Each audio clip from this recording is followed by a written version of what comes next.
नमस्ते, मैं हूँ डॉक्टर स्नेहा।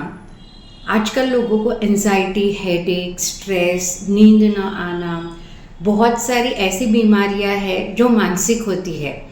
लोगों को लगता है कि हमें इंडाइजेशन का प्रॉब्लम है, लेकिन वो डायरेक्ट ड्यू टू स्ट्रेस हमारी एसिडिटी या फिर इंडाइजेशन रिलेटेड इश्यूज होता है। अगर हमारा स्ट्रेस लेवल रिड्यूस हो जाए तो ये काफ़ी हद तक ये जो समस्याएं हैं वो कम हो सकती है, क्योंकि हमारा ऑटोनोमस नर्वस सिस्टम जो है वो हमारे डाइजेस्टिव सिस्टम के साथ डायरेक्टली कनेक्टेड होता है।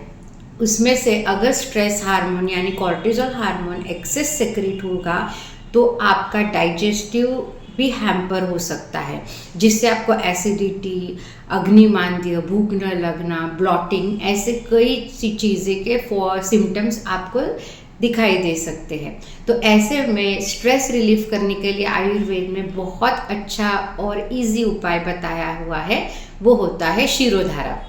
शिरोधारा यानी क्या? हमारे मस्तिष्क के ऊपर हम एक धारा छोड़ी जाती है according to the time management. 10 minutes, 15 minutes, 20 minutes, 30 minutes, 40 minutes, depend on your chronic diseases. उसमें भी टाइप्स होते हैं। फॉर एग्जांपल, ऑयल की जो शिरोधारा होती है, जो ऑयल की धारा सिर पे छोड़ी जाती है, वो वात को कंट्रोल करने में मदद करती है। तो कई बार हमारे बॉडी का अगर वात दोष बढ़ा हुआ रहता है, ये वात पित्त कफ अकॉर्डिंग टू नाड़ी पता चलता है, तो आपके जो डॉक्टर है वो आपकी नाड़ी परीक्षा करके एग्जैक्टली जांच कर सकते हैं कि आपका कौन सा दोष प्रकोप हुआ है। तो जैसे अगर वात दोष प्रकोप हुआ होगा तो तेल की शिरोधारा लगाई जाती है।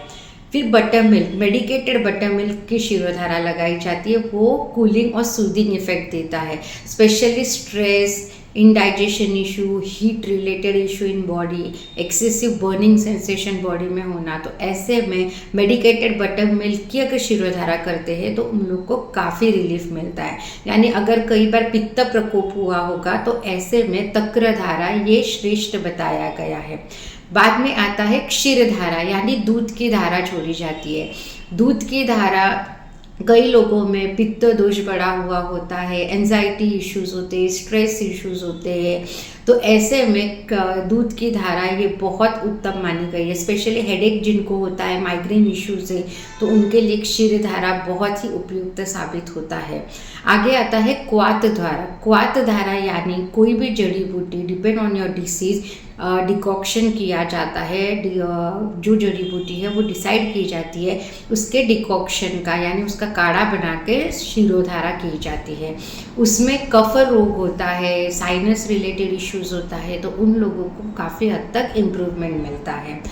आगे आता है जलधारा। जलधारा में कोकोनट वाटर जो रहता है उसकी धारा दी जाती है। Specially hair problems, stress problems, इन सब में बहुत अच्छे से उपयुक्त होता है। पित्त बड़ा होगा तो भी कोकोनट धारा का बहुत ही फ़ायदा होता है, कूलिंग एजेंट का काम करता है। अभी अगर आगे चल के समर सीज़न में आपको हीट स्ट्रोक के प्रॉब्लम्स होते हैं तो ऐसे में आप कोकोनट वाटर की शिरोधारा करवा सकते हो या बटर मिल्क की शिरोधारा करवा सकते हो। तो कौन सी धारा आपको सूटेबल होगी वो आपके डॉक्टर आपकी नाड़ी परीक्षा करके सही बता सकते हैं। तो एक्सपर्ट के एडवाइस के अंदर सारे प्रोसीजर्स कीजिए। अगर आपको मेरे से कंसल्ट करना हो तो ज़रूर मेरे क्लिनिक में विजिट कीजिए। अकॉर्डिंग टू योर प्रकृति your procedure will be decided. Thank you. Stay healthy, stay fit. और इस विंटर सीजन में कई लोगों को हेयर फॉल होते हैं, तो तेल की धारा, डैंड्रफ होते हैं तो तक्र की धारा, अलग अलग धाराएं हम देते हैं। तो डिपेंड ऑन योर सिम्टम्स आके हमसे संपर्क कीजिए। आपको जो समस्या है वो डॉक्टर के साथ फ्रीली होके बताइए ताकि आपको इसका फ़ायदा हो सके। Stay healthy, stay fit, Ayurveda अपनाइए और अपनी हेल्थ को बचाइए। Thank you.